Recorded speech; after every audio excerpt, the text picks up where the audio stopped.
নমস্কার বন্ধুরা, আমি রান্না নিয়ে চলে আসলাম। ভেন্ডি, আলু, কয়েকটা কাঁচা লঙ্কা চিড়ে নিয়েছি।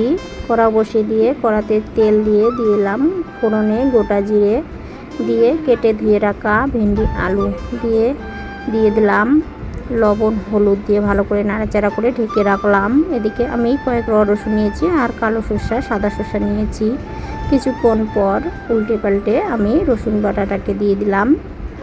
তারপর আবারও আমি ভালো করে ভাজা করে নেব যাতে রসুনের কাঁচা গন্ধটা না থাকে। তারপর দিয়ে দিলাম গুঁড়ো লঙ্কা দিয়ে ভালো করে ভাজা করে নিলাম। নিয়ে দিয়ে দিলাম সর্ষে বাটি ধুয়ে একটু জলও দিয়ে দিলাম। দিয়ে ভালো করে নাড়াচাড়া করে পরিমাণ মতো একটু জল দিয়ে দিলাম আলুটা সেদ্ধ করার জন্য। ঢেকে রাখলাম। কিছুক্ষণ পর আলু সিদ্ধ হয়ে গেছে, নামিয়ে নিলাম। ভেন্ডি আলু সর্ষা দিয়ে চচ্চড়ি হয়ে গেল।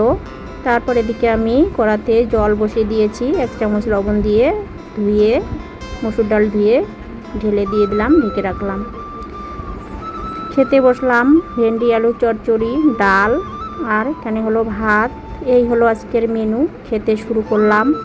ভিডিওটি এ পর্যন্ত। ভিডিওটি ভালো লাগলে like, comment, share and subscribe করবেন। ফিরে আসবো পরের ভিডিওতে।